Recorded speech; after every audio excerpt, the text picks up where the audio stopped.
কাল আপনার বিয়ে, আর আপনি মাঝরাতে আমার রুমে কেন এসেছেন ঈশান ভাই? গায়ে হলুদ শেষে শুতেই কিছু সময় পর দরজা ধাক্কানোর আওয়াজ শুনে গায়ে কোনো মতেই ওড়না পেঁচিয়ে ঘুমো ঘুমো চোখে মৃত্তিকা দরজা খুলে এত রাতে ঈশানকে দেখে চমকে গিয়ে উক্ত কথাগুলো বলে উঠল। মৃত্তিকার কথায় ঈশানের মাঝে কোনো হেলদোল দেখা দিল না। সে মৃত্তিকার কথার কোনো উত্তর দেওয়ার প্রয়োজন বোধ মনে করল না। ঈশান মৃত্তিকাকে পাশ কাটিয়ে মৃত্তিকার রুমে ঢুকে যাওয়ার সময় মৃত্তিকা তার পথ আটকে দিয়ে বলে উঠল, আপনি আমার রুমে কেন আসছেন? ঈশান প্রথমে মৃত্তিকার প্রশ্নের জবাব দিতে চায়নি, কিন্তু মৃত্তিকার এভাবে পথ আটকে ধরাতে বাধ্য হয়ে কিছু একটা বলার জন্য মুখ খুলতেই সে মৃত্তিকার গায়ের ওপর ঢলে পড়ল। ঈশানের হঠাৎ পড়ে যাওয়াতে মৃত্তিকা তাল সামলাতে না পেরে পড়তে পড়তে পাশের দেয়ালটা ধরে কোনো মতেই বাঁচল। মৃত্তিকা হঠাৎ আটকে উঠল, কারণ ঈশানের গায়ে অনেক জ্বর। এই এতটুকু সময়ে জ্বর কোথা থেকে এলো তা মৃত্তিকা ভেবে উঠতে পারল না। রাতেও তো ঠিক ছিল নাকি? ঈশানের জ্বর উঠেছে, জ্ঞান হারিয়ে সে মৃত্তিকার রুমে এসে গেছে। বাসা ভর্তি মেহমান, কারো চোখে এটা পড়লে নিশ্চয় তোলকালাম বেঁধে যাবে। এই ভেবে মৃত্তিকা ঈশানের শরীরটা টানতে নিলেই তার ভার সহ্য করতে পারল না। সে কোনো মতে টেনে তার বেডে ঈশানকে বসিয়ে দিতেই ঈশান শুয়ে গেল। মৃত্তিকা এভাবে মেঝেতে বসে ঈশানের উদ্দেশ্য বলল, আপনার হঠাৎ এত জ্বর কিভাবে এলো ঈশান ভাই? ঈশান পাশ ফিরে মৃত্তিকার মুখের দিকে তাকিয়ে মলিন হাসল। চোখে তার জল চিকচিক করছে। মৃত্তিকা মনে করল হয়তো জ্বরের ঘোরে কষ্ট পাচ্ছে। তার মায়া হলো ভীষণ। একটু অপেক্ষা করুন, আমি ওষুধ আনি। এই বলে মৃত্তিকা উঠতে নিলেই ঈশান অবস্থায় মৃত্তিকার হাত ধরে ফেলে। মৃত্তিকা ঈশানের প্রথম বাচ্চামো স্বভাব দেখে হেসে দিয়ে বলে উঠল, ওই তো, ওই আলমারি থেকে নিব ওষুধ, ছাড়ুন। বলে আলমারির কাছে গিয়ে ওষুধ নিল। মেডিকেলের ছাত্রী হওয়ায় টুকটাক অনেক ওষুধ মৃত্তিকা তার কাছে রাখে, যে কোনো সময় লাগে ভেবে। মৃত্তিকা পানি এনে ঈশানকে একটু তুলে খাইয়ে দিতেই ঈশান আবার শুয়ে গেল। এবার মৃত্তিকার হুঁশ এলো।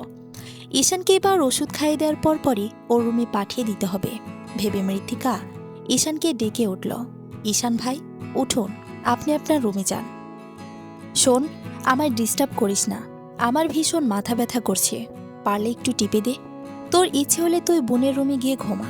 বলে এক হাত চোখের ওপর রেখে পেছন ফিরে শুয়ে পড়ল। ঈশান চোখ বন্ধ করে ফেলল। এরপরও মৃত্তিকা অনেকক্ষণ বকবক করল, কিন্তু ঈশানের গভীর নিঃশ্বাসের শব্দ শুনে সে এগিয়ে হাত দিয়ে বুঝতে পারল মানুষটা ঘুমিয়ে পড়েছে। মৃত্তিকার নিভৃতে তপ্ত নিঃশ্বাস ফেলল। সে এখন কি করবে? আজ ঈশান ভাইয়ের গায়ে হলুদ ছিল, যার ফলে সম্পূর্ণ বাসা মেহমানে ভরপুর। হলুদ শেষে সবাই যার যার বরাদ্দকৃত রুমে চলে গিয়েছে বিশ্রাম নেওয়ার জন্য। সে বেরিয়ে যেতে নিলেই মোবাইলের কথা মনে পড়তে আবার ফিরে আসলো, কিন্তু তার মোবাইল নেওয়া আর হলো না। ঈশান ভাইয়ের এত বড় শরীরের নিচে তার বেচারি মোবাইলখানা চাপা পড়ে গেছে, ওনাকে সরানো দায়। আদিবের সাথে কথা না বলে নিশ্চিত ছেলেটা ভীষণ কষ্ট পাবে। এই জন্যই ছেলেটা ঈশান ভাইয়ের বিয়েতেও আসতে দিতে চায়নি। আচ্ছা থাক, এক রাতেরই তো ব্যাপার, কাল সকালে উঠে রাগ পড়ে যাবে। এখন একমাত্র ভরসা হলো রিনি, ঈশান ভাইয়ের বোন। ওর কাছেই থাকতে হবে। এত রাতে অন্য কারো রুমে গেলে একটার পর একটা প্রশ্ন করতেই থাকবে। মৃত্তিকা অগত্যা বাধ্য হয়ে ঈশানের দিকে আরেকবার তাকিয়ে তার গায়ের উপর লেপ টেনে দিয়ে রুম ছেড়ে বেরিয়ে গেল। রিনির রুমে গিয়ে কয়েকবার শব্দ করার পরেও মেয়েটা দরজা খোলেনি, হয়তো ঘুমিয়ে পড়েছে। শেষবারের মতো আবারও জোরে দরজা ধাক্কা দিতে রিনি ঘুম ঘুম চোখে দরজা খুলল। এরপর মৃত্তিকা সব খুলে বলতেই রিনি একবার ভাইকে গিয়ে দেখে এসে শুয়ে পড়ল মৃত্তিকার সাথে। সারা রাত মৃত্তিকার চোখে ঘুম এলো না আদিবের জন্য। ছেলেটা মৃত্তিকাকে ফোন দিয়ে না পেয়ে নিশ্চিত পাগলের মতো করবে। মৃত্তিকার আদিবের চিন্তায় আর ঘুম এলো না। ছেলেটা একটু পাগলাটে স্বভাবের, মৃত্তিকার জন্য মন প্রাণ সব দিয়ে ফেলবে, এমনকি নিজের ক্ষতি করতেও ছাড়ে না। এই জন্যই এসব থেকে রক্ষা করার জন্য মৃত্তিকা আদিবের সাথে সম্পর্কে জড়িয়েছিল। রিনির মোবাইল থেকে আদিবের মোবাইলে কল দেওয়ার পরেও কল ধরল না। শেষের সময় আদিবের মোবাইল বন্ধ শোনালো। হয়তো রাগে অভিমানে মোবাইল বন্ধ করে ফেলেছে। এই ছেলেটাও না সবসময় মৃত্তিকাকে চিন্তায় ফেলে রাখবে। এত কেন ভালোবাসে তা মৃত্তিকা ভেবে পায় না। রাতের নিস্তব্ধতা কেটে গিয়ে সকালের সূর্যের কিরণের ছড়াছড়ি সম্পূর্ণ বিয়েবাড়িতে। বিয়েবাড়ির ছোট ছোট বাচ্চাদের হইচইয়ের মধ্যে এক তিক্ততাপূর্ণ হইচই মিলিত হলো, যেটার কোনো অস্তিত্ব নেই। সেটাই সবাই চাপিয়ে দিতে চাইছে ঈশান মৃত্তিকার ঘাড়ের ওপর। ড্রয়িংয়ে মাথা নিচু করে দাঁড়িয়ে আছে মৃত্তিকা। অপমানে চোখে পানি ধরে রাখতে পারছে না সে। শেষমেশ এমন অপবাদ পাবে তা সে কোনোদিন কল্পনাতেও আনেনি। সম্পূর্ণ মেহমানরা মৃত্তিকাকে ঘিরে দাঁড়িয়ে আছে। অপমান আর লজ্জায় মৃত্তিকা মাথা তুলতে পারছে না। পাশে রিনি দাঁড়িয়ে সবাইকে বোঝাতে ব্যস্ত, কিন্তু কেউই রিনির কথা মাথায় তুলছে না। কারণ এ বাসায় মৃত্তিকা যতবার আসতো ততবারই রিনির সাথে সবসময় থাকতো সে, যার ফলে সবাই ভাবছে রিনি মিথ্যে বলছে, মৃত্তিকাকে বাঁচানোর চেষ্টা করছে। ঈশান এখনও ঘুম থেকে ওঠেনি। এর ভেতরে সবাই যার যার মতো মতামত দিয়ে ফেলেছে। ড্রয়িং রুমের এক কোনায় মৃত্তিকার মা রুমি আহমেদ তার একমাত্র অস্তিত্ব মৃত্তিকাকে ধরে দাঁড়িয়ে আছে। তিনি জানেন তার মেয়ে এমন নয়। তার পুরোপুরি বিশ্বাস আছে তার মেয়ে এমন কিছু ভুলেও করবে না, কিন্তু এখানে তার কথা কেউ বিশ্বাস করার মতো নেই। এতদিনের আশ্রয়স্থল তার বড় ভাই ঈশানের বাবা লুৎফর আহমেদও বিশ্বাস করে নিচ্ছে যে তার বোনের মেয়ে এমন। এসব ভাবতে রুমি আহমেদ ডুকরে কেঁদে উঠল। তার এতদিনের ভরসাস্থলও বোধহয় হারানোর পথে। মৃত্তিকার এখন নিজেকে একটা পুতুল বইয়ার কিছু মনে হচ্ছে না। কেউই তার কথা শুনতে চাচ্ছে না। শেষবারের মতো বাড়ির সবাই মিলে সিদ্ধান্ত নিল ঈশান মৃত্তিকার বিয়ে দেবে। এই কথাটা কানে যেতেই মৃত্তিকা চমকে মাথা তুলল। এটা কিছুতেই হতে পারে না। তার আর আদিবের সম্পর্ক আছে। মৃত্তিকার কিছু হলে আদিব নিজেকে নিজেই শেষ করে দিবে। আর তার চেয়ে বড় কথা, মৃত্তিকা আদিব একে অপরকে ভীষণভাবে ভালোবাসে। মৃত্তিকার এখন ওই সকালে ওই রুমে যাওয়াটা নিতান্তই বোকামি মনে হচ্ছে। সম্পূর্ণ রাত আদিবের চিন্তায় ঘুম না আসাতে ভরে ফুটতেই ও চুপি চুপি ওই রুমে মোবাইল আনার উদ্দেশ্যে গিয়েছিল। রুমে গিয়ে তখনও ঈশানকে ঘুমানো অবস্থায় দেখেছিল। মৃত্তিকা চুপি চুপি মোবাইল নিয়ে রুম থেকে বের হতে হতেই ঈশানের চাচিয়ে আরশির মা দেখে ফেলে, যার ফলে মুহূর্তের মধ্যে পুরো বাসার মানুষ এক জায়গায় হয়। ঈশানদের পরিবার যৌথ হওয়ায় সবাই এক বাসাতেই থাকে, যার কারণে আজ ঘটনাটা সবার বিপরীতে চলে গেল। মৃত্তিকার এত সব ভাবনার মাঝে ঈশানের হবু বউ অর্থাৎ ঈশানের চাচাতো বোন মৃত্তিকার সামনে এসে দাঁড়ালো। তোমার ন্যূনতম লজ্জাও করেনি আরেকজনের হবু বরের সাথে এই রুমে রাত কাটাতে? ছি, কথাটা বলতে আমার মুখে বাজছে। এত চরিত্রহীন আমি ভাবিনি তোমায় মৃত্তিকা। আপু, আমার কথাটা প্লিজ একবার মৃত্তিকা কিছু বলতে নিতেই ঈশানের হবু বউ আরশি হাত উঁচু করে থামিয়ে দিল। আরশি মৃত্তিকার চরিত্র নিয়ে কথা বলতেই মৃত্তিকার চোখ দিয়ে অঝরে ধারায় অশ্রু গড়িয়ে পড়তে লাগলো। আরশি মৃত্তিকাকে চুপ থাকতে দেখে আরও কিছু বলে সুযোগ বুঝে থাপ্পড় মারার উদ্দেশ্যে হাত তুলতেই ঈশান এসে ধরে হাতটা ছুঁড়ে মারল। ঈশানের চোখ মুহূর্তের মধ্যে লাল আকার ধারণ করল। সে ভাবেনি পানি এত দূর গড়াবে। সোফার এক কোণে জড়সড় হয়ে বসে আছে মৃত্তিকা। কাজে তোড়জোড় করছে কবুল বলার জন্য। ঈশান ভাই কবুল বলেই উঠে চলে গেল। মৃত্তিকা ঈশানের যাওয়ার দিকে এক পলক মলিন চোখে তাকালো। সে ভাবেনি এত কিছু হয়ে যাবে। চোখের পানি পড়তে পড়তে শুকিয়ে গিয়েছে। পাশে রিনি মৃত্তিকার হাত ধরে বসে আছে। মৃত্তিকা জানে না মেডিকেলে কি জবাব দিবে। তার চেয়ে বড় কথা, ঈশান ভাই মৃত্তিকারই মেডিকেলে ক্লাস নেয়। আদিবকে কি জবাব দিবে তা মৃত্তিকা ভেবে পাচ্ছে না। ছেলেটা যদি জানতে পারে মৃত্তিকার বিয়ে হয়ে গিয়েছে তাহলে কি করবে? ছেলেটা মৃত্তিকাকে ছেড়ে থাকতে পারবে তো? নাকি কোনো কিছু করে ফেলবে না তো? সব কিছুর মূল ঈশান ভাই। তিনি কেন করলো এমন? তিনি যদি কাল মৃত্তিকার রুমে না আসতো তাহলে আজ কি সুন্দর মৃত্তিকা আগের মতোই থাকতে পারত। তখন লুৎফর আহমেদ অনেকক্ষণ মাথা নিচু করে বসেছিল। মৃত্তিকার বাবা মারা যাওয়ার পর এই বাড়িতে একমাত্র লুৎফর আহমেদই বোন আর বোনের মেয়ে পাশে এসে দাঁড়িয়েছিল। সবার মুখোশ মৃত্তিকার বাবা মারা যাওয়ার 2 দিনের ভেতর বেরিয়ে এসেছিল। সমাজে একা একটি মা মেয়ে চলার পথে যে কত বাধা আসে তা তখনই টের পেয়েছিল মৃত্তিকারা। সে সময় মৃত্তিকার বড় মামা লুৎফর আহমেদ গিয়ে বোনকে নিজের বাসায় নিয়ে রাখে। সে থেকেই মা মেয়ে দুজনকে বড় মমতায় আগলে রেখেছিল লুৎফর আহমেদ। মৃত্তিকার বাবার ইচ্ছে অনুযায়ী মৃত্তিকাকে তাদেরই মেডিকেলে পড়াচ্ছে লুৎফর আহমেদ। মৃত্তিকাও তার বড় মামার কথা সবসময় মেনে চলত, তাই তিনি সবার চেয়ে মৃত্তিকাকেই একটু বেশি ভালোবাসতেন। শুধু তাই নয়, লুৎফর আহমেদ মৃত্তিকাকে বিশ্বাস আর ভরসা দুটোই করতেন। কিন্তু আজকে তিনি আর বিশ্বাস করবে মৃত্তিকাকে? এই বাড়িতে সবার আগে লুৎফর আহমেদের কথা অনুযায়ী চলে, তখন তিনি হয়তো মৃত্তিকাকে বিশ্বাস করতে পারেনি। সবাই যখন এক এক কথা বলছিল, লুৎফর আহমেদ তখনও চুপ ছিল। হঠাৎ করে মাথা তুলে বলে উঠল, কাজী ডাকো, ওদের বিয়ে পড়ানো হবে। তার এক কথায় সবাই চুপ হয়ে গিয়েছিল, আর পালনও করেছিল।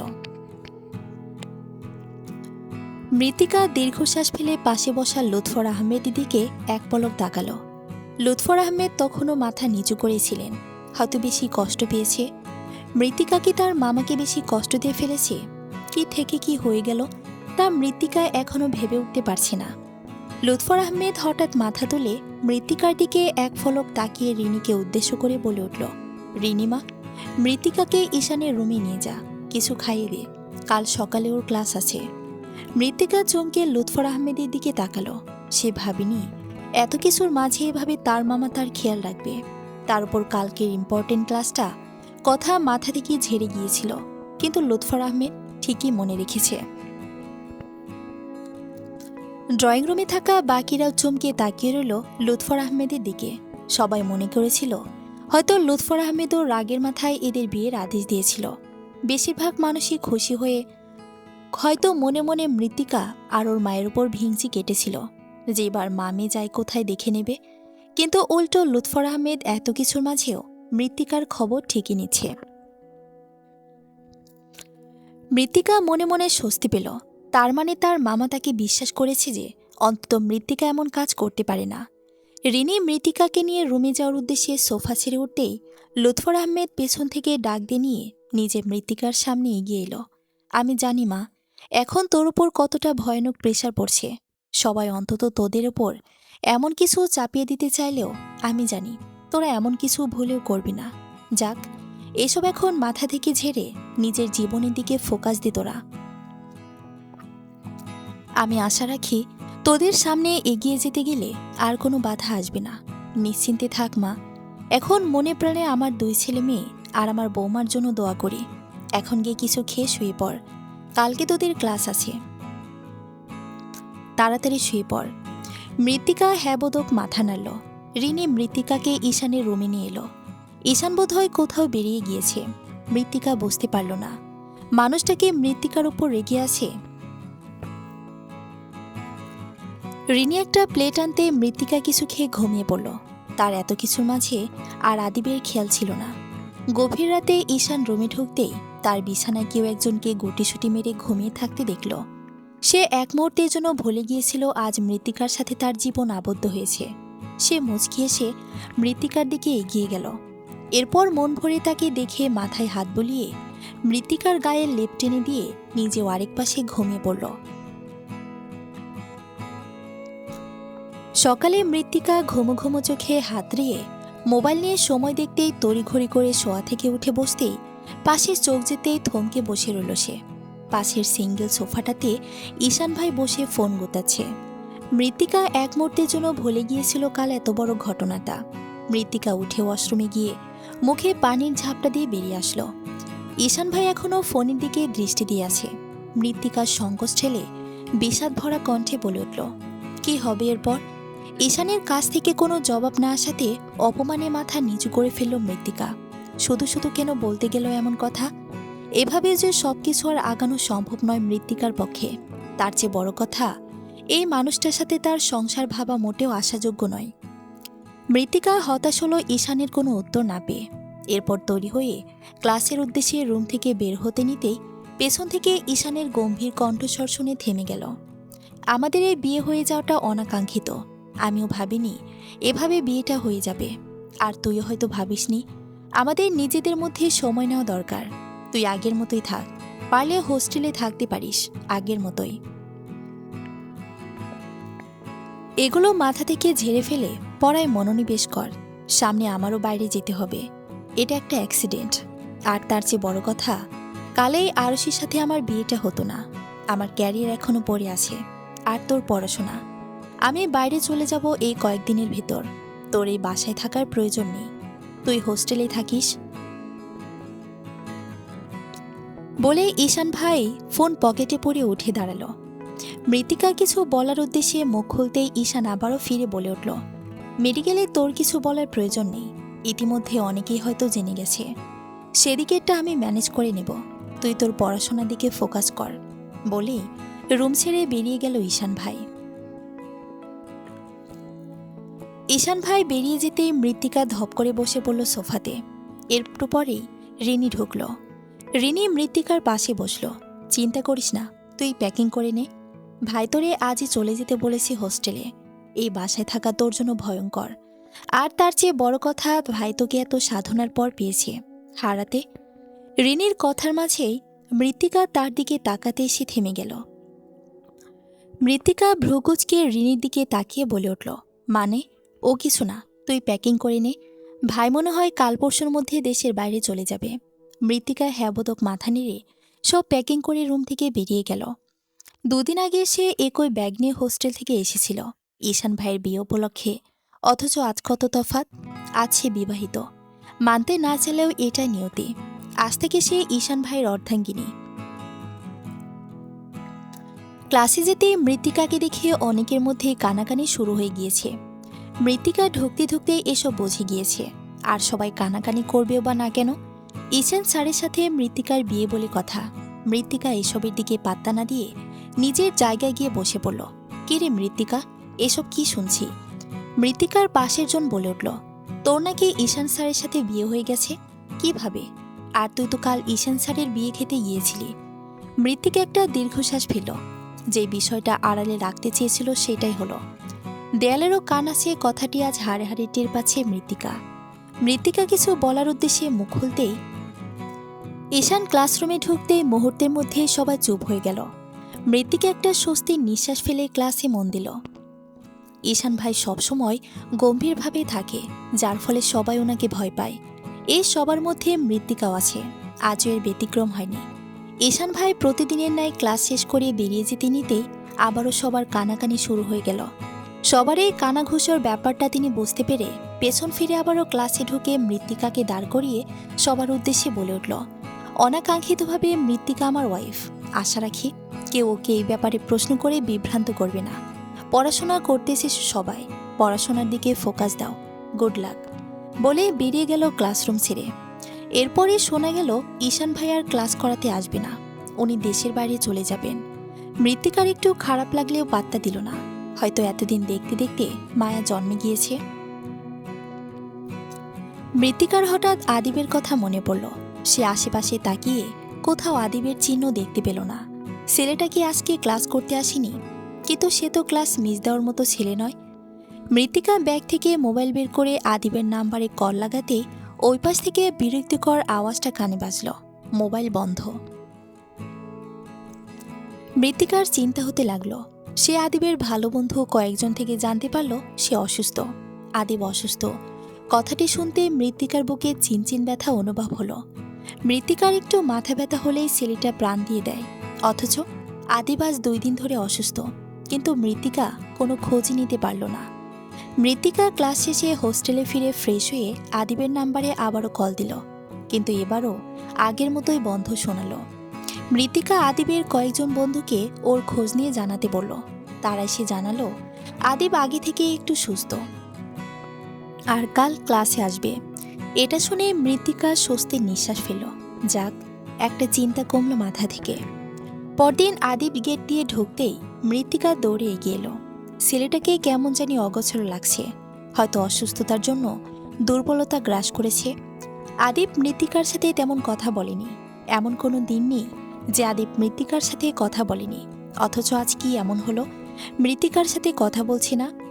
আদিব মৃত্তিকাকে একদিন না দেখলেই পাগলের মতো আচরণ করে, অথচ আজ কেমন চুপ হয়ে গিয়েছে ছেলেটা। মৃত্তিকা মনে করলো হয়তো অসুস্থ তাই। কিছু সময় পর আদিব নিজে থেকে শান্ত কণ্ঠে সামনের দিকে দৃষ্টি দিয়ে বলে উঠল, তোমার নাকি বিয়ে হয়ে গিয়েছে মৃত্যি? বলো না এটা মিথ্যে? তুমি আমার আগেই মৃত্যু আছো, বলো না এসব কিছু মিথ্যে? বলতে বলতেই আদিব মৃত্তিকার দিকে ফিরে উত্তেজিত হয়ে উঠল।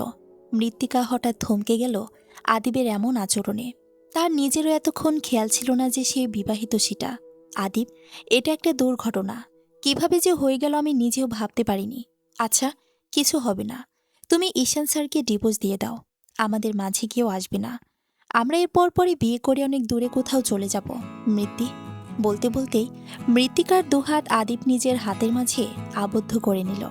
তুমি যেটা ভাবছো সেটা কোনোদিনও সম্ভব নয় আদিব, আর আমি আগেও বারবার করে বলেছিলাম এ সম্পর্কের পরিণতি ভালো হবে না। আর এখন এসব মাথা থেকে ঝেড়ে ফেলো আদিব, এখন আমি বিবাহিত। বলেই হাত ছাড়িয়ে নিতে চাইলে আদিব আরও জোরে জোরে হাত টেনে রইল মৃত্তিকার। তার একটাই কথা, সে মৃত্তিকার হাত ছাড়বে না। মৃত্তিকা আশেপাশে তাকিয়ে নিম্নকণ্ঠে আদিবকে বলে উঠল, আদিব হাত ছাড়ো, আশেপাশের মানুষ তাকিয়ে আছে, আমি ছাড়ব না, সবাই তাকিয়ে থাকুক মৃত্যি, তুমি আমার ছেলে আর থাকবে, তোমাকে আমি ছাড়তে পারবো না মৃত্যি। তুমি তো বলেছ এই বিয়েটা নিছক দুর্ঘটনা, তাহলে চলো না আমরা বিয়ে করে নিই। আদিব আরও জোরে মৃত্তিকার হাত চেপে ধরল। ব্যথায় মৃত্তিকার চোখ বেয়ে অশ্রু গড়িয়ে পড়তে লাগলো, কিন্তু সেদিকে আদিবের কোনো হোশ নেই। আদিব যেন আজ উঠে পড়ে লেগেছে মৃত্তিকাকে নিজের মতো করে পাওয়ার।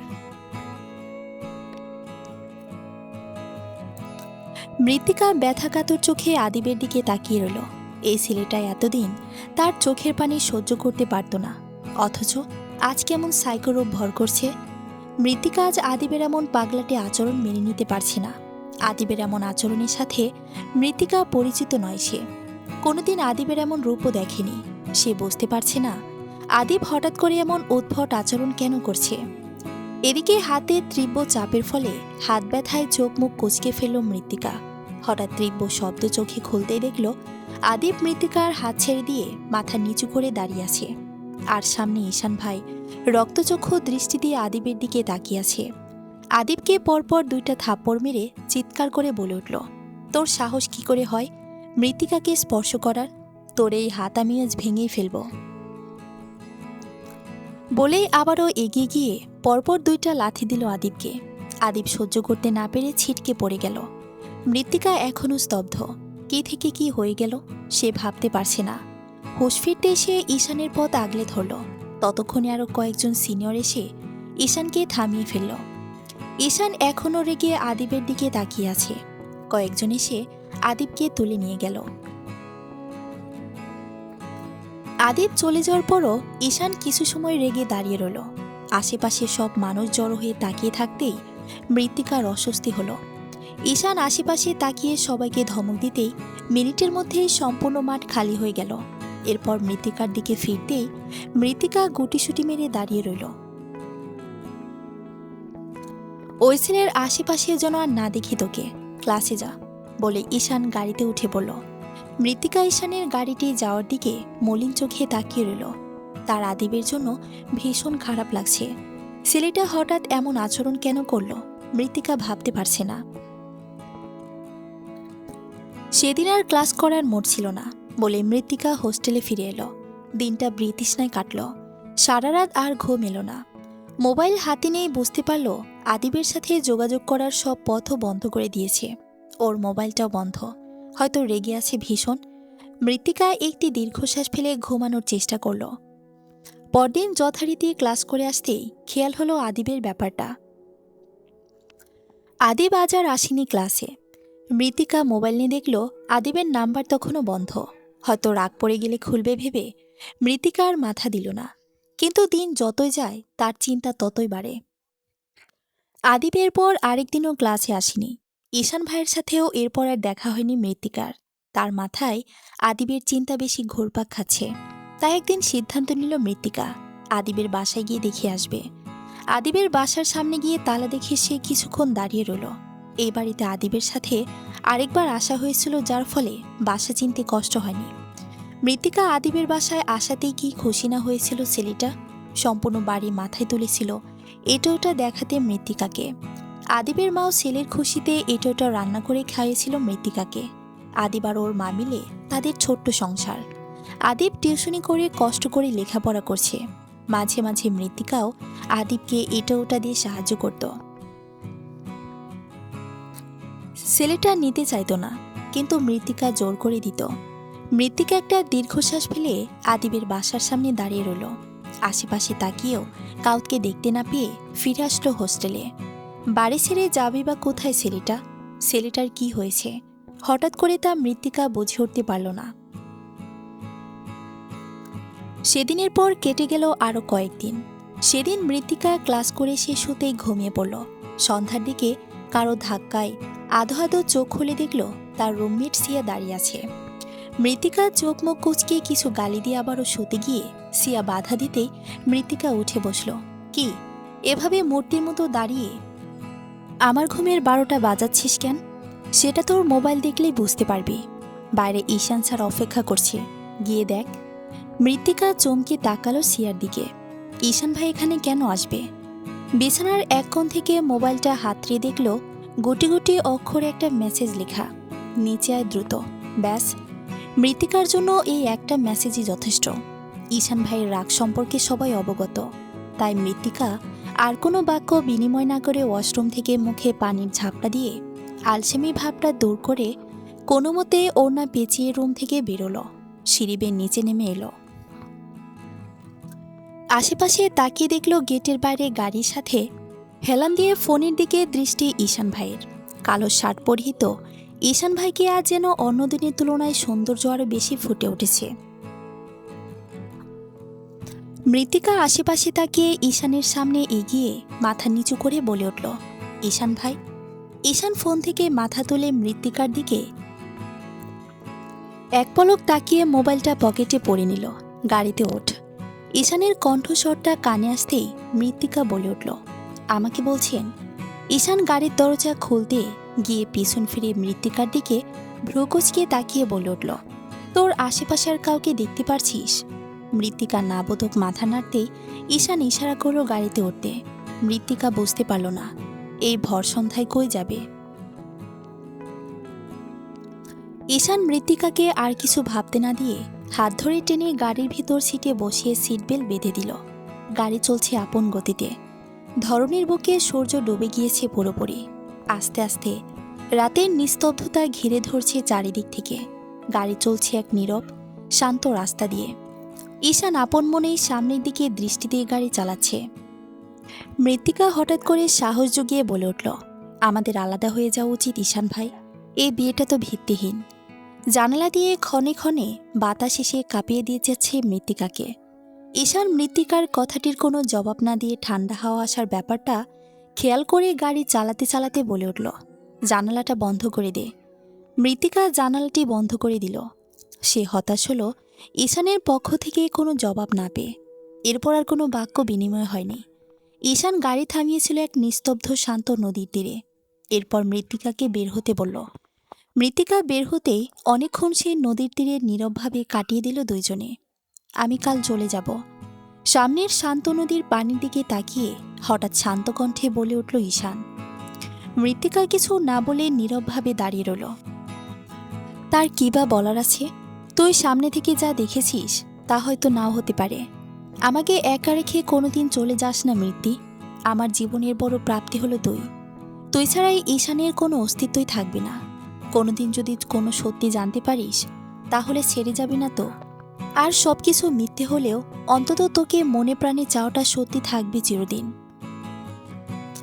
মৃত্তিকা অবাক দৃষ্টিতে ঈশানের দিকে তাকিয়ে রইল।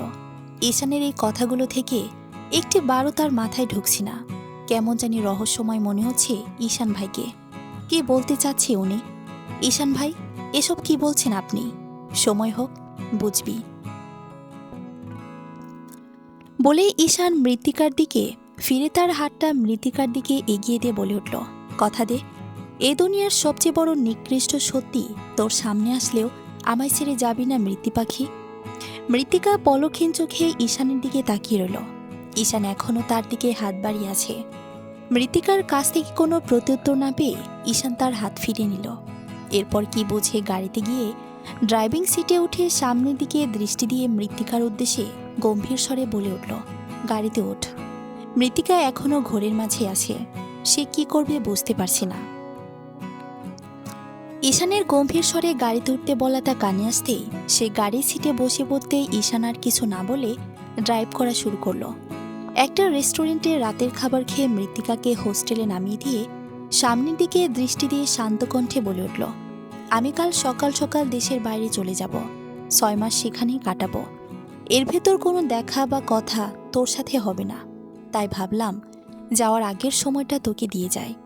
আলাদা হওয়ার কথা ভুলে মাথায় আনবি না। ওই বাসায় যাস না আমি বলার আগে। আমার একটা মাত্র অনুরোধ, হোস্টেল থেকে ক্লাস বাদে বের হবি না। ভালো থাকিস, নিজের খেয়াল রাখিস, আর পড়াশোনা মন দিয়ে করিস। বলে গাড়ি স্টার্ট দিয়ে মৃত্তিকার চোখের পলকে হাওয়া হয়ে গেল। মৃত্তিকা কিছুই ঠিকঠাক বুঝে উঠতে পারল না।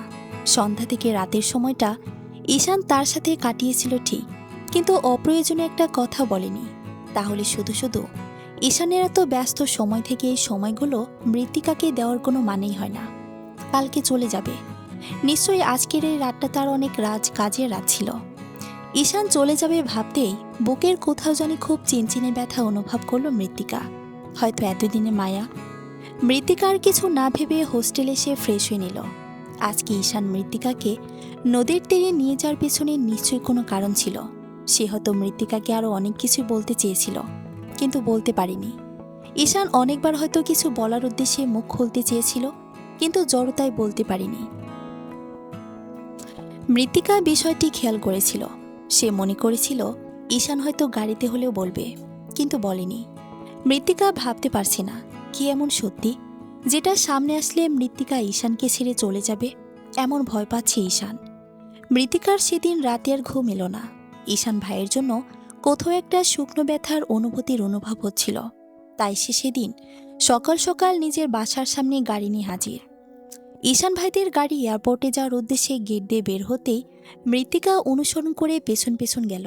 এয়ারপোর্ট যেতেই ঈশান ভাই যখন সবার সাথে কথাবার্তায় প্রাথমিক পর্যায়ে শেষ করে এয়ারপোর্টে ঢুকে যাচ্ছিল, তখন দূর থেকে মৃত্তিকা তাকিয়ে রইল।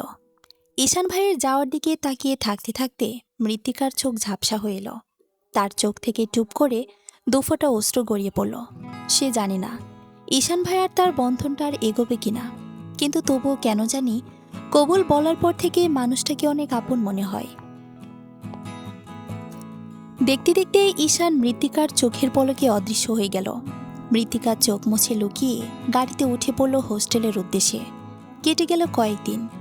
এর ভেতর মৃত্তিকার বাইরের কোনো কিছুতেই খেয়াল না দিয়ে পড়াশোনায় মনোযোগ দিল।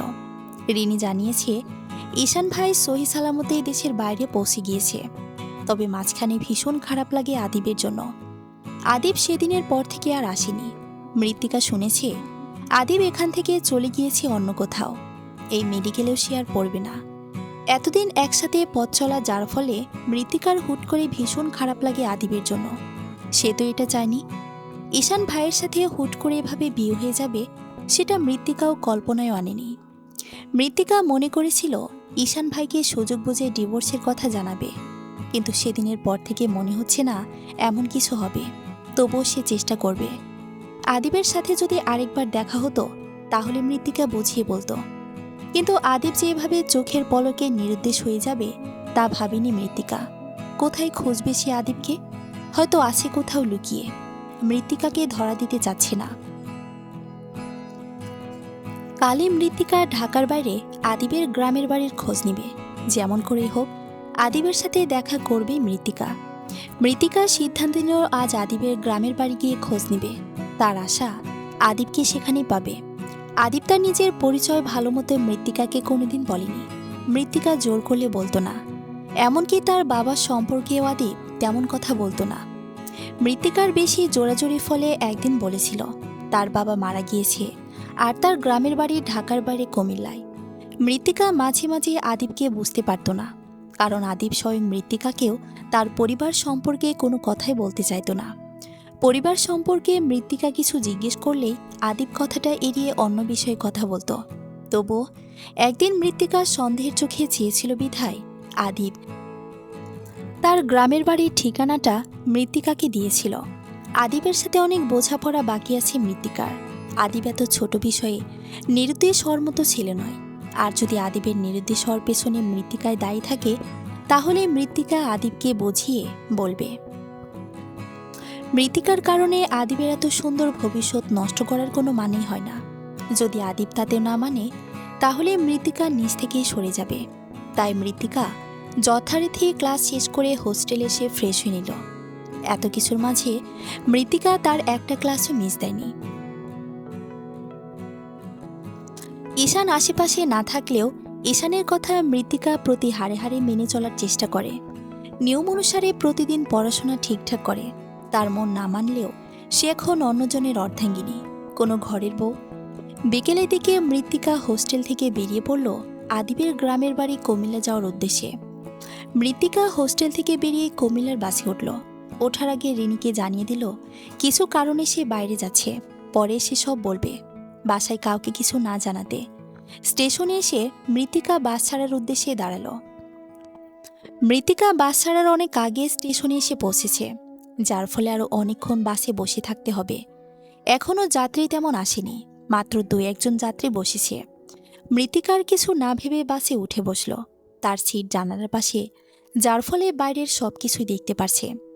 মৃত্তিকা সিটে বসে চারিদিকে তাকিয়ে এতক্ষণ কিভাবে বসে থাকবে ভেবে ব্যাগ থেকে ইয়ারফোন নিতে নিতে আনমনে জানালার বাইরে চোখ যেতেই থমকে গেল। তার মনে হলো বাইরে এইমাত্র ঈশান ভাইয়ের মতোই কাউকে জানি দেখেছে, মাস্ক পরিত।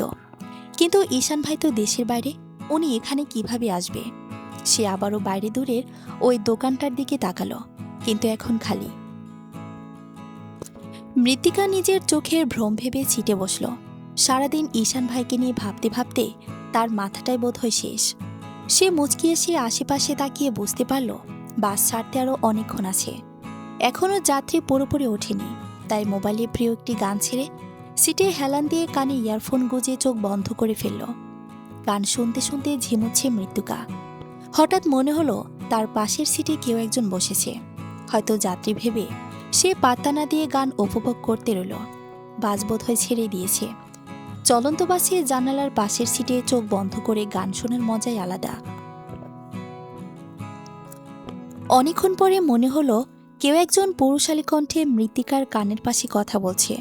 পরপর আওয়াজটা আসতেই মৃত্তিকা বুঝতে পারল হয়তো কাউকে ডাকছে, কিন্তু আওয়াজটা তার গানের সুর ভেদ করে আরও তীব্র হতেই বুঝতে পারল পাশের সিটের মানুষটা হয়তো মৃত্তিকাকে ডাকছে। মৃত্তিকা গান শুনতে গিয়ে কল্পনার রাজ্যে হারিয়ে গেল। নতুন নতুন গানের তালে তার সুন্দর কল্পনার মাঝে কারো এভাবে ডাকাতে সে বিরক্ত বোধ হলো। তার এই মুহূর্তে মোটেও চোখ খুলে দেখার ইচ্ছে নেই, কিন্তু পাশের জন দমে যাওয়ার প্রার্থী নয়। সে এক নাগাড়ে ডেকেই চলেছে। আশ্চর্য, কারো কাঁচা ঘুমের মধ্যে এভাবে ডাকার কোনো মানেই হয় না। মৃত্তিকা চোখ বন্ধ অবস্থাতে কান থেকে ইয়ারফোন খুলে নড়ে চড়ে বসতেই পাশ থেকে লোকটা আবারও ডেকে উঠল, হ্যালো মিস। মৃত্তিকা অনিচ্ছা সত্ত্বেও আধো আধো চোখ খুলে পাশের জনের দিকে তাকাতে দেখল আগন্তুকটি দাঁত বের করে তাকিয়ে তার দিকে হাসছে। তা দেখে মৃত্তিকার রাগ যেন তরতর করে বেড়ে গেল। সে বিরক্তিতে চসূচক শব্দ করল। মৃত্তিকা ভ্রুকুচকে আগন্তুকটি দিকে জিজ্ঞাসানো দৃষ্টিতে তাকাতেই আগন্তুকটি মিষ্টি করে হেসে জবাব দিল, মিস, আসলেই প্রথমবারের মতো কোথাও এত দূরের জার্নিতে যাচ্ছি। এত বড় রাত জার্নি কাটাতে গিয়ে খারাপ লাগবে ভেবে আপনার সাথে পরিচয় হতে যাচ্ছি। মৃত্তিকা আপন মনে বিড়বিড় করে কিছু গালে দিতেই আগন্তুকটি তার দিকে তাকিয়ে বলে উঠল, মিস, কিছু বললেন? ছেলেটির মুখ থেকে মিস শোনার পর মৃত্তিকার রাগ আরও বেশি বেড়ে গেল। সে দাঁতে দাঁত চিবিয়ে কোনোরকম নিজের রাগকে কন্ট্রোল করে চিবিয়ে চিবিয়ে জবাব দিল, আমি মিস নই, মিসেস। ও, আপনি বোধহয় বিরক্ত বোধ হচ্ছেন। ছেলেটির এমন কথা শুনে মৃত্তিকার খারাপ লাগলো। আসলে তো বিনা কারণে ছেলেটির উপর রেগে আছে মৃত্তিকা। তার কাঁচা ঘুম ভেঙে যাওয়ায় ছেলেটির উপর রাগ দেখাচ্ছে, কিন্তু এছাড়া ছেলেটির উপর রাগার মতো আর কিছু তো সে করেনি। হয়তো বাচাল টাইপ ছেলে, তাই কথা বলা ছাড়া থাকতে পারছি না। মৃত্তিকারও কিছু সময় পেরোলে হয়তো একঘেয়েমি চলে আসতো। থাক, একটা কি অন্তত পেল, গল্প করে কাটানো যাবে। এভাবে মৃত্তিকা হাসি মুখে ছেলেটির জবাব দিতেই ছেলেটি খুশিতে মৃত্তিকার সাথে গল্প জড়িয়ে দিল, কোথায় যাবেন মিস? উপস, মিসেস, কুমিল্লা। আরে আমিও। ছেলেটি উৎফুল্ল হয়ে একটার পর একটা গল্প জড়িয়ে দিচ্ছে মৃত্তিকার সাথে। এটা ওটা বলে হাসাতে চেষ্টা করছে মৃত্তিকাকে। ছেলেটির এমন বাচ্চাপনা দেখে মৃত্তিকা আপন মনেই মুচকি হাসল। এই ছেলেকে দেখতে খারাপ লাগছে না, ভরসা করাই যায়। প্রথমে মৃত্তিকা মনে করেছিল হয়তো ছেলেটা খারাপ হতে পারে। আজকালকার যুগে তো কাউকে বিশ্বাস করা যায় না। কিন্তু এই ছেলেটার এমন বাচ্চাপনা গল্প শুনে মনে হচ্ছে না ছেলেটা খারাপ হবে। তাই মৃত্তিকাও ছেলেটার কথার এটা ওটা উত্তর দিল। কিন্তু মৃত্তিকা বুঝতে পারল না আর কিছু সময় পরেই তার কপালে কত বড় বিপদ অপেক্ষা করছে।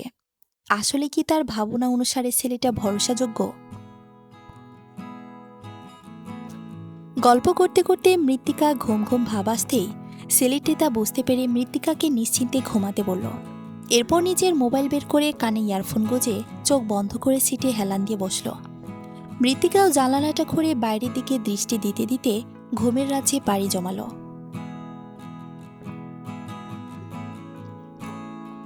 মৃত্তিকা চোখ খুলতেই নিজেকে বদ্ধ অন্ধকার রুমে আবিষ্কার করল। সে ভ্রুকুচকে উঠে বসতেই খেয়াল করলো তার হাত পা শক্ত কিছুর সাথে বাঁধা। সে এখানে কিভাবে এলো তা ভাবতে পারল না। হিসেব মোতাবেক এখন তো তার স্টেশনে থাকার কথা ছিল, তাহলে এখানে কিভাবে আসলো সে? কাল রাত ছেলেটার সাথে গল্প করে জানালার সাথে মাথা ঠেকিয়ে বাইরে দেখতে দেখতে কখন জানি ঘুমিয়ে পড়েছিল, তা খেয়াল করতে পারেনি। এরপর তো আর কিছুই মনে নেই। ঘুমানোর পরও তার তো বাসেই থাকার কথা ছিল, এখানে কিভাবে আসলো সে? ঘুমানোর পর কি হয়েছিল মৃত্তিকার সাথে? তার মানে কি তার পাশের নিষ্ঠপাশের ছেলেটাই এসবের কারণ? মৃত্তিকা আশেপাশে তাকিয়েও কোনো আলোর হদিস পেল না।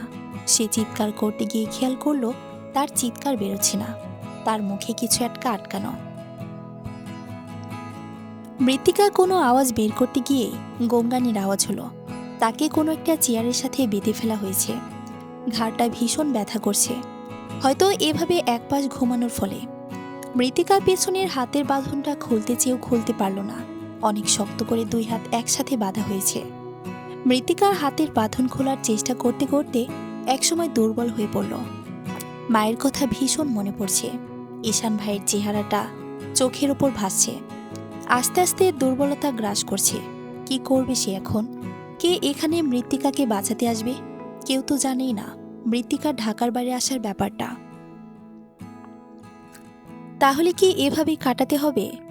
এরপর তার সাথে কি হবে ভাবতেই মৃত্তিকার চোখ গড়িয়ে দুফোঁটা অশ্রু বেরিয়ে এলো।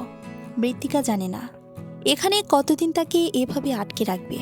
আস্তে আস্তে তার দেহের ভার ছেড়ে দিচ্ছে, দুর্বলতা গ্রাস করছে। আজ কয়েকদিন ধরে সে এভাবেই বদ্ধ রুমে কাটাচ্ছে। কোনো আলোর হদিস পাচ্ছে না এখানে। শুধু খাওয়ার সময়ে একজন এসে খাবার দিয়ে যায়, তখন দরজা দিয়ে একটু আলো ঢুকে। সেই আলোতেই মৃত্তিকার খাবার শেষ করতে হয়। প্রথম কয়েকদিন পালানোর চেষ্টা করেও পালাতে পারেনি, হাত পা সবসময় বেঁধে রাখে। এখন আর পালানোর মতো ক্ষমতা তার নেই। সে কয়েকদিনে বুঝতে পেরেছে এখান থেকে পালানো অনেক কঠিন। সে জানে না এভাবে তাকে এখানে আটকে রেখে তাদের কি এমন কার্য সাধন হবে। এই কয়েকদিনে এখানকার কোনো মানুষকে সে দেখেনি, শুধু খাবারের সময় একজনই আসতো, সেও মাস্ক পরিহিত। মৃত্তিকা এখন বুঝতে পারছে ঢাকার বাইরে এই অচেনা জায়গায় কাউকে না বলে আসাটা তার সবচেয়ে বড় বোকামি। এখন আর কিছুই তার হাতে নেই। মৃত্তিকা আস্তে আস্তে মৃত্যুর প্রহর গুনছে। সে এখন তার জীবনের আশা ছেড়ে দিছে। আদিবের কাছ থেকে হয়তো তার ক্ষমা চাওয়া হবে না। তার একমাত্র মা হয়তো মৃত্তিকাকে না পেয়ে পাগল প্রায়। তিনি তো এমনি নরম মনের। এর উপর তার মেয়ে নিখোঁজ হওয়ার সংবাদ শুনলে কি করে থাকবে তা ভাবতেই মৃত্তিকার খারাপ লাগছে। অন্তত মাকে বলে আসা উচিত ছিল। রিনিকে শুধু বলেছিল মৃত্তিকা একটি কাজে ঢাকার বাইরে যাচ্ছে, পরে সে সব বলবে। মৃত্তিকার চোখ বন্ধ করতেই ঈশানের চেহারাটা তার চোখের ওপর ভাসতে লাগলো। মৃত্তিকা বিড়বিড় করে উঠল, ঈশান ভাই। ঈশান ভাইয়ের কথা ভাবতে গিয়ে তার চোখ দুটো অশ্রু গড়িয়ে পড়ল। সে তার ঈশান ভাইয়ের কথা অমান্য করেছে। তিনি মৃত্তিকাকে প্রয়োজন ছাড়া কোনো কাজে হোস্টেল থেকে বের হতে বারণ করেছিল। ঈশান ভাই কি জানে মৃত্তিকার নিখোঁজ হওয়ার ব্যাপারে? তিনি কি মৃত্তিকাকে খুঁজতে আসবে? হঠাৎ বাইরে থেকে কয়েকজনের আওয়াজ আসতেই মৃত্তিকা বুঝতে পারল তাকে আটকে রাখা এই রুমটিতে বোধহয় আসছে। তাহলে এতদিনে মৃত্তিকা তাদের উদ্দেশ্য সম্পর্কে হয়তো জানতে পারবে। মানুষগুলো রুমে ঢোকার আগে দরজার বাইরে দাঁড়িয়ে পড়ল। একজন আগে আগে ঢুকে মৃত্তিকার চোখ বেঁধে দিল। এরপর বাকি মানুষগুলো ঢুকল। মৃত্তিকা পায়ের আওয়াজ শুনে বুঝতে পারল এখানে অনেকজন। ভয়ে তার অন্তরাত্মা কেঁপে উঠল। এই লোকগুলো এখন মৃত্তিকার সাথে কিছু করতে আসলেও মৃত্তিকা পেরে উঠবে না। মৃত্তিকা দুর্বলভাবে তাদের কথোপকথন শুনতে লাগলো। এইটাকে কি করা যায়? ঈশানের বউ না? এটাকে তো খুঁজছিলাম, সে ধোঁকা দিয়েছিল আমাদের। কি করা যায়? অন্য মেয়েগুলোকে যেমন করা হয় এটার সাথে সেটাই হবে। এটাকে একটু স্পেশালভাবে পাঠানো হবে। এরপর পরে সবাই হেসে উঠল। মৃত্তিকা কিছুই করতে পারল না, চুপচাপ শোনা ছাড়া। সেখান থেকে সেদিনের বাসে মৃত্তিকার পাশে বসা ছেলেটারও আওয়াজ শুনতে মৃত্তিকা যা বোঝার বুঝে ফেল। তবে তাই হোক, এটাতে শেষবারের মতো এখানে ভালো মতো খাইয়ে দে। এরপর এত ভালো খাবার নাও পেতে পারে। বস, মেয়েটা কয়েকদিন ধরে তেমন কিছু খাচ্ছে না, শুধু পানি ছাড়া। আজকে রাতে ওর ফ্লাইট, না খেলেও জোর করে খাইয়ে দিবি। বসের টার্গেট বলে কথা, এটা আমাদের জন্য অনেক মূল্যবান সম্পদ, এটার যেন কোনো ক্ষয়ক্ষতি না হয়। এরপর ৩২ নাম্বার রুমের মেয়েগুলোকে খাইয়ে দিবি। খাওয়ার পর স্পেশাল পানীয় খাইয়ে দিবি। আচ্ছা ভাই। এরপর রুমটা আগের মতোই নিস্তব্ধ হয়ে গেল। হয়তো লোকগুলো চলে গিয়েছে। এই লোকগুলোর কথোপকথন শুনে মৃত্তিকা বুঝতে পারল সে খুব বিশ্রীভাবে ভেসে গিয়েছে। হয়তো এই ফাঁদ থেকে আরও বেরি হতে পারবে না। ৩২ নাম্বার রুমে আরও মেয়ে আছে, তার মানে নারী পাচার। মৃত্তিকার গার রাগে রিরি করে উঠল। আরও অনেক অসহায় মেয়ে এখানে আটকে আছে। ওদের মনের অবস্থা হয়তো আরও করুণ। মৃত্তিকার নিজের চিন্তা হচ্ছে না, কিন্তু মেয়েগুলোর জন্য বড্ড কষ্ট হচ্ছে। আচ্ছা, ওরা ঈশান ভাইয়ের কথা কেন বলল? ঈশান ভাইকে ওদের চেনা পরিচিত। তাহলে ঈশান ভাই কি জানতে পারবে মৃত্তিকা এখানে আটকে পড়েছে? ঈশান ভাইকে মৃত্তিকাকে বাঁচাতে আসবে? না, উনি কিভাবে আসবে? উনি তো এই দেশেই নেই। তাহলে কি মৃত্তিকা শেষবারের মতো আর কাউকে দেখতে পারবে না? মৃত্তিকা ডুকরে কেঁদে উঠল। তার মা, বড় মামা, ঈশান ভাই, রিনি, আদিব, সবার কথা ভীষণ করে মনে পড়ছে। দরজা খোলার আওয়াজে মৃত্তিকার কান খাড়া হয়ে গেল। বুঝতে পারল কেউ একজন তার জন্য খাবার নিয়ে এসেছে।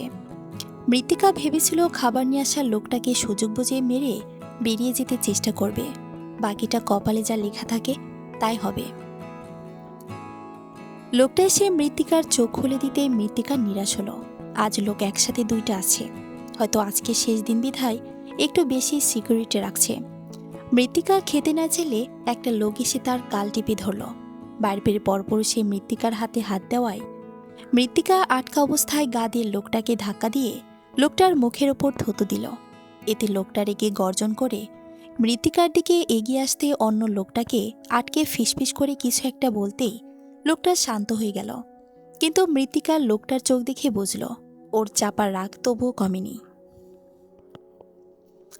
মৃত্তিকা নিজে খাবারের প্লেট এগিয়ে নিয়ে খেতে লাগলো। সে বুঝতে পারল এখন খেতে না চাইলে লোকগুলো তার গায়ে হাত দিতে চাইবে, কিন্তু মৃত্তিকার জীবন থাকতে এমন কিছু সে মোটেও হতে দিবে না। সে ঈশানের অর্ধাঙ্গিনী, একমাত্র ঈশানই ছুঁতে পারবে মৃত্তিকাকে। মৃত্তিকা খাওয়া শেষ করতে অন্য একটা লোক তাকে একটি গ্লাস এগিয়ে দিল। মৃত্তিকা বুঝতে পারল এই পানীয় জাতীয় এটাতেই সব ভেজাল। কিছুক্ষণ আগে ওই লোকগুলোর মুখ থেকে শুনেছিল খাওয়ার পর স্পেশাল পানীয় খাওয়াতে। হয়তো এই পানি খেয়ে সবাই জ্ঞান হারিয়ে ফেলবে, যাতে রাতে তাদের মেয়েগুলোকে পাচার করতে কোনো অসুবিধে না হয়। মৃত্তিকা কোনো মতেই খাবে না এই পানি, কিন্তু লোকগুলো বারে বারে তার দিকে এগিয়ে আসছে, যেন সুযোগ পেলেই মৃত্তিকার শরীরে হাত দিতে চাচ্ছে। মৃত্তিকা তার আটকানো চেয়ার দিয়ে একজনকে ধাক্কা দিতে অন্যজন এসে তার মুখ আটকে ধরতেই আরেকজন পানিগুলো তার মুখে ঢেলে দিল। এতে মৃত্তিকা না চাইতেও খেতে হলো। লোকগুলো মৃত্তিকাকে আগের মতো আটকে দিয়ে বেরিয়ে গেল। মৃত্তিকা আস্তে আস্তে দুর্বল হয়ে পড়ছে। চোখগুলো বারে বারে খুলে রাখতে চাইলেও ব্যর্থ হচ্ছে। তার চোখ গড়িয়ে অঝোর ধারায় পানি পড়ছে। তার বুঝি শেষবারের মতো পরিবারকে আর দেখা হলো না। সে বুঝি হেরে যাচ্ছে। মৃত্তিকাকে বাঁচাতে ঈশান ভাই কি আসবে না? চোখ বন্ধ হয়ে যাওয়ার আগ মুহূর্তে মৃত্তিকার নাকে একটি সুগন্ধ আসতেই সে তাড়াতাড়ি চোখ খুলে উত্তেজিত হয়ে উঠল। মৃত্তিকা আনমনেই বিড়বিড় করে অস্থির দৃষ্টিতে আশেপাশে তাকালো। ঈশান ভাই বলে বিড়বিড় করে আশেপাশে কিছু খুঁজতে লাগলো। চারিদিকে তাকিয়ে সে কিছুই দেখতে পাচ্ছে না, কিন্তু তার আশা এখানে ঈশান ভাই আছে। এই পারফিউমের সুগন্ধটা একমাত্র ঈশান ভাইয়ের কাছ থেকে আসে। মৃত্তিকা যেন আশার আলো খুঁজে পেল। তার ঠোঁটে আপনা আপনি হাসি ফুটে উঠল। তার মন বলছে এখানে আশেপাশে কোথাও ঈশান ভাই আছে। কিন্তু অনেকক্ষণ হয়ে যাওয়ার পরেও যখন মৃত্তিকাকে কেউ নিতে আসলো না, তখন সে হতাশ হয়ে পড়ল। হয়তো একই পারফিউম এখানের মধ্যে কেউ একজন ব্যবহার করে, আর তার চেয়ে বড় কথা, ঈশান ভাই এদেশেই নেই। এসব ভাবতেই মৃত্তিকার আশার আলো নিভে গেল। দুর্বলতা তাকে আরও বেশি গ্রাস করে নিল। পানি জাতীয় ওষুধটার হয়তো কাজ হয়ে যাচ্ছে। মৃত্তিকার চোখ বন্ধ হয়ে যাওয়ার সময় ঝাপসা চোখে দেখল তার রুমটার দরজা দিয়ে আলো ঢুকছে। হয়তো কেউ একজন এসেছে। আস্তে আস্তে চোখ বন্ধ হয়ে গেল ওর। তাহলে কি হার মেনে নিল সে? মৃত্তিকা আধো আধো চোখ খুলতে দেখল রিনি তার এক হাত ধরে মাথার পাশে বসে আছে, আর একটু দূরেই চিন্তিত মুখে সিয়া দাঁড়িয়ে আছে। মৃত্তিকা চারিদিকে তাকিয়ে হঠাৎ উত্তেজিত হয়ে বসতে নিতেই হাতের ব্যথায় ছটফট করে উঠল। আরে আস্তে, এভাবে তাড়াহুড়ো করছিস কেন? আমি এখানে কিভাবে এলাম? আমি তো একটা অন্ধকার বদ্ধ রুমে ছিলাম। কে আনলো আমায়? উত্তেজিত কণ্ঠে এক নাগাড়ে বলে উঠল মৃত্তিকা। বদ্ধরুম মানে? তুই তো ঢাকার বাস স্টেশনে বেহুশ হয়ে পড়েছিলি। পরে কেউ একজন তোর ব্যাগ থেকে মোবাইল নিয়ে সিয়াকে কল দিয়াতে সে গিয়েছিল ওখানে। পরে আমি আর সিয়া মিলে তোকে এখানে এনেছি। বাবা ফুপিকে বলেছি তুই অসুস্থ, তাই হোস্টেল থেকে নিয়ে এসেছি। আগে বল, তুই বাস স্টেশনে কি করতে গিয়েছিলি? আমাকে এর কয়েকদিন আগে মেসেজ দিয়েছিলি, সেটা আমি খেয়াল করিনি। মৃত্তিকা স্তব্ধ হয়ে রিনির দিকে তাকিয়ে রইল। এসব কি বলছে ওরা? মৃত্তিকা তো একটা রুমে আটকা ছিল। ওখানে সব কথা স্পষ্ট শুনেছিল যে তাকে সেদিন রাতে ফ্লাইটে বাইরে দেশে পাচার করবে। কিন্তু এরা কি বলছে এসব? কি বলছিস এসব? মৃত্তিকা কাঁপা কাঁপা স্বরে জানতে চাইল। হ্যাঁ রে। সিয়া এগিয়ে এসে মৃত্তিকার কথার জবাব দিল। তোদের কোথাও ভুল হচ্ছে। আমাকে একটা রুমে আটকে রাখা হয়েছিল। শোন, তোর মাথায় অতিরিক্ত প্রেশার পড়ায় আজে বাজে বকছিস। লাইট অফ করে কিছুক্ষণ ঘুমা, তাহলে দেখবি ভালো লাগবে। মাঝরাতে এসব আজে বাজে বকিস না। রিনি মৃত্তিকার মাথায় হাত বুলাতে বুলাতে বলে উঠল। রিনির সাথে তাল মিলিয়ে সিয়াও একই কথা বলে উঠতেই মৃত্তিকা ঝটকা মেরে রিনির হাত ছড়িয়ে চিৎকার করে উঠল। তোরা কি মনে করেছিস আমি পাগলামি করছি? বলতে বলতে মৃত্তিকা ফুপিয়ে কেঁদে উঠল। তার কথা কেউ বিশ্বাস করতে চাইছে না। আমরা কেউ বলছি না যে তুই পাগলামি করতেছিস। আমরা বলছি তোর মাথায় বেশি প্রেশার পড়ার কারণে মাঝরাতে এমন আজে বাজে বকছিস। একটু ঘুমা, সকালে উঠে ভালো লাগবে। আমরা ফুপিকে অনেক কষ্টে রাতে রুমে পাঠিয়েছি ঘুমানোর জন্য।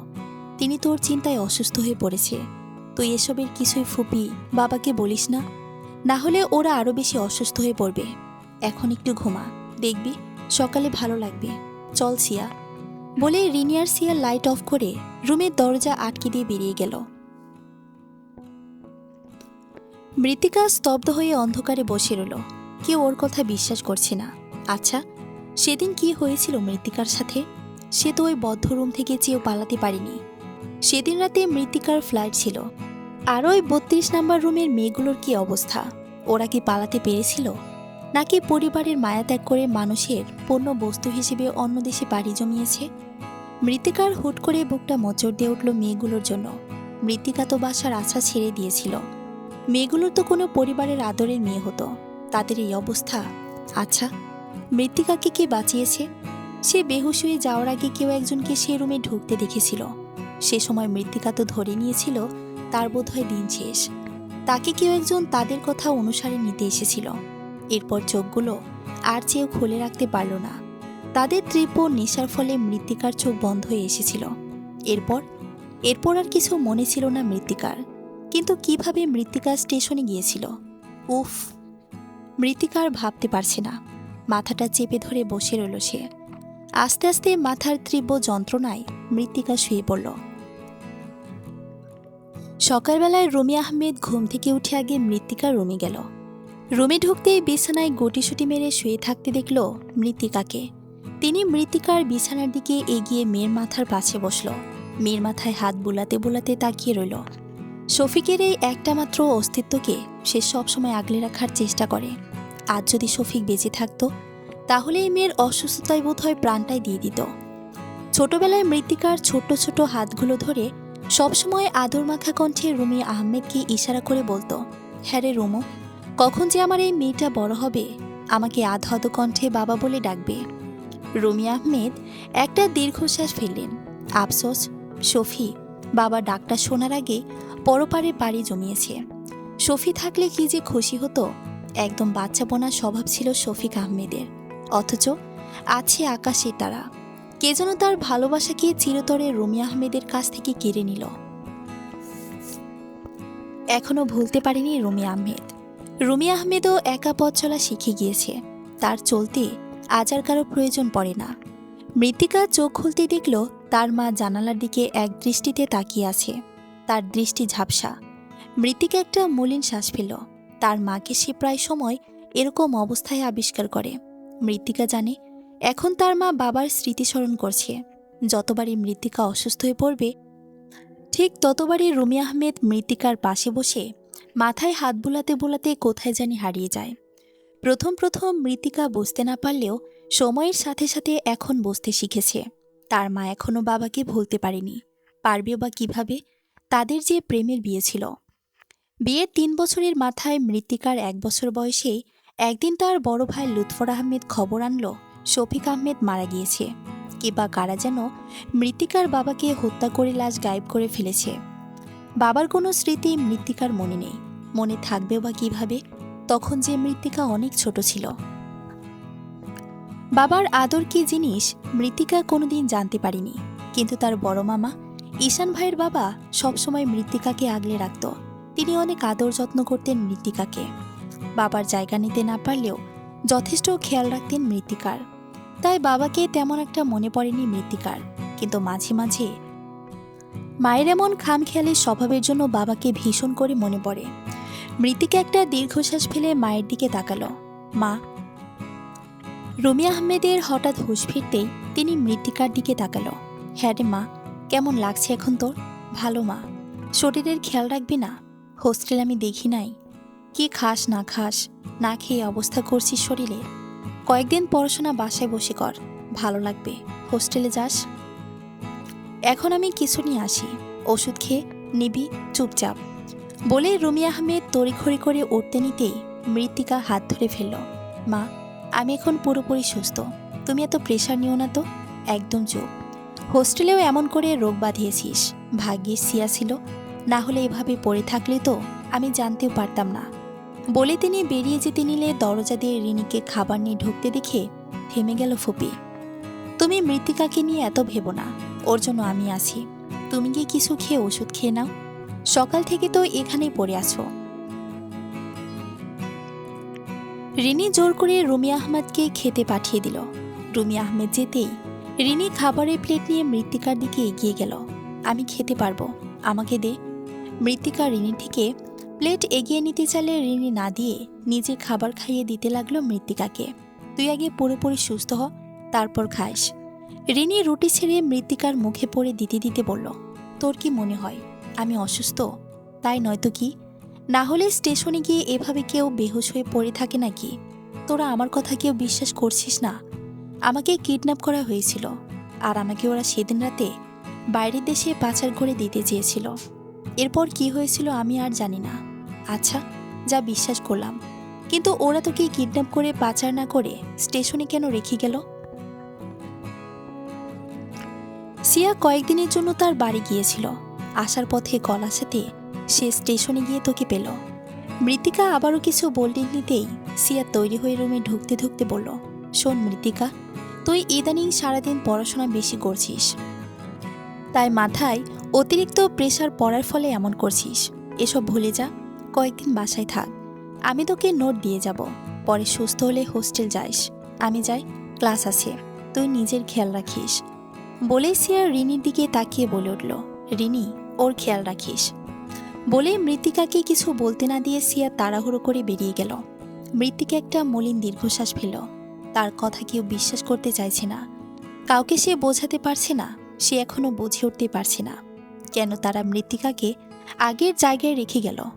এখন মৃত্তিকা পুরোপুরি সুস্থ, তবে এই ঘটনাটা এখনো তাকে ঘুরে ঘুরে খায়। তবুও সেটা সে মাথা থেকে ঝেড়ে ফেলে পড়াশোনায় মন দিতে চায়। এতদিন সে মারিনীদের জোড়াজুড়িতে বাসায় ছিল, প্রতিদিন সিআইসি বা মোবাইলের মাধ্যমে নোট পাঠিয়ে দিত। কিন্তু মৃত্তিকা আজ আর মানবে না, তার হোস্টেলে ফিরে যেতে হবে। অনেক পড়া এখনও বাকি। এমনিও ঈশান ভাইয়ের কথার অনেক অমান্য করে ফেলেছে, এখন থেকে আর করবে না। যথারীতি ব্যাগ গুছিয়ে বের হওয়ার আগে রিনির সাথে ড্রয়িং রুমে খেতে বসতে বসতে দেখল আরশি রুম থেকে ব্যাগ নিয়ে বের হচ্ছে। মনে হচ্ছে অনেক দিনের জন্য কোথাও যাচ্ছে। আরশির পেছন পেছন তার বাবা মা বের হচ্ছে। তার মা আঁচলে মুখ ঢেকে চোখের পানি নিয়ে মেয়েকে বিদায় দিচ্ছে। মৃত্তিকার রিনি কিছুই বুঝল না, হঠাৎ কোথায় যাচ্ছে আরশি। আরশির পরিবার ঈশান ভাইয়ের বিয়ে ভাঙার পর থেকে বাসার কারো সাথে তেমন কথা বলে না, যার ফলে আজ সে কোথায় যাচ্ছে সেটা মৃত্তিকার রিনি ধরতে পারছে না। আরশি দেশের বাইরে পড়াশোনা করে, তার বিয়ে উপলক্ষে খুশিতে দেশে এসেছিল। সে আগে থেকেই ঈশানকে পছন্দ করত, ভেবেছিল বিয়ের পর আর দেশের বাইরে যাবে না, এখানে বাকি পড়াশোনাগুলো শেষ করে ফেলবে। কিন্তু তা তো হলো না। আরশি দরজার সামনে গিয়ে রিনির দিকে এগিয়ে এলো। আমি যাই রিনি, ভালো থাকিস। কই যাচ্ছ আরশি আপু? রিনি জিজ্ঞাসানোর দৃষ্টিতে তাকাতেই আরশির ছলছল চোখে মলিন হাসল। আরশির এই মলিন হাসি দেখে মৃত্তিকার বুকটা মোচড় দিয়ে উঠল। সে জানে এই হাসির পেছনে কতটা বেদনা লুকিয়ে আছে। মৃত্তিকার আরশির জন্য ভীষণ খারাপ লাগছে, কিন্তু মৃত্তিকার কিছু যে করার ছিল না তখন। ছোটকাল থেকে আরশি রিনি মৃত্তিকাকে বড় বোনের মতো আগলে রাখত। ভিনদেশে যাওয়ার পরেও রিনি মৃত্তিকার প্রতি আরশির ভালোবাসা একটুও কমেনি। আরশি অনেক আগে থেকে ঈশানকে পছন্দ করত, কিন্তু কোনোদিন মুখ ফুটে লজ্জায় বলতে পারিনি। আগে যেখানে ছিলাম এখন আবার সেখানে পাড়ি জমাচ্ছি। আরশি একটা দীর্ঘশ্বাস ফেলে বলল, ইংল্যান্ড? রিনির চেহারায় বিস্ময়ের সাথে মৃত্তিকা অবাক দৃষ্টিতে আরশির দিকে তাকিয়ে রইল। হ্যাঁ রে, তুমি তো আর যাবে না বলেছিলে ওখানে, যার জন্য আসলাম তাকেই পেলাম না। এখানে থেকে আর লাভ কি বল? চেষ্টা করব আর না আসার এখানে। আমি যে এত তাড়াতাড়ি অনুভূতিটা ভুলতে পারবো না, চোখের সামনে এগুলো সহ্য করতে পারবো না। অনেক আগে থেকেই সেখানে একবারের জন্য থেকে যাওয়ার ইচ্ছে ছিল, কিন্তু ভেবেছিলাম এই বিয়ের পর এখানেই থেকে যাব। পাপা মাম্মাও কয়েক মাসের মধ্যে আমার এখানেই চলে আসবে একেবারের জন্য। আশা করি সমস্যা হবে না, দোয়া করিস আমার জন্য। আরও সেই মৃত্তিকার দিকে আর চোখে তাকিয়ে রিনির উদ্দেশ্যে জবাব দিল। এরপর চলে যেতে নিলে মৃত্তিকা কি বুঝে আরশিকেই জড়িয়ে ধরে ডুকরে কেঁদে উঠল। আরশি আপু, তুমি আমাকে বড় বোনের মতো সবসময় আগলে রেখেছিলে। তুমি আমার সাথে কথা না বললে আমি থাকতে পারবো না। তোমার চোখের পানি আমি সহ্য করতে পারছি না, বিশ্বাস করো। তোমার চোখের পানি দেখে আমার বুকে চিনচিন ব্যথা অনুভব হচ্ছে। সেদিন আমার কোনো দোষ ছিল না আপু। আমাকে দরকার হলে ছোট বলার মতো মেরে কেটে শাসন করো, তবু আমার সাথে কথা না বলে থেকো না আপু, প্লিজ। আরও সেই মৃত্তিকার দিকে ফিরে মাথায় হাত বুলিয়ে মলিন হাসল। এই পাগলি, বড় বোনে কোনোদিন ছোট বোনের কথায় রাগ করে থাকতে পারে? এখানে তোর তো দোষ নেই। সেদিন আমি রাগের মাথায় সবার সাথে সাথে তোকে দোষারোপ করেছি, কিন্তু কয়েকদিন যেতেই বুঝেছি সেখানে তোর কোনো দোষ ছিল না, সব আমার নিয়তি। ঈশান হয়তো আমার কপালেই ছিল না। তুই তো এত আয়োজনের পরেও তাকে আমি পেলাম না। আপু, আমাদের ছেড়ে আবার চলে যাচ্ছ যে? আমার যে যেতেই হবে।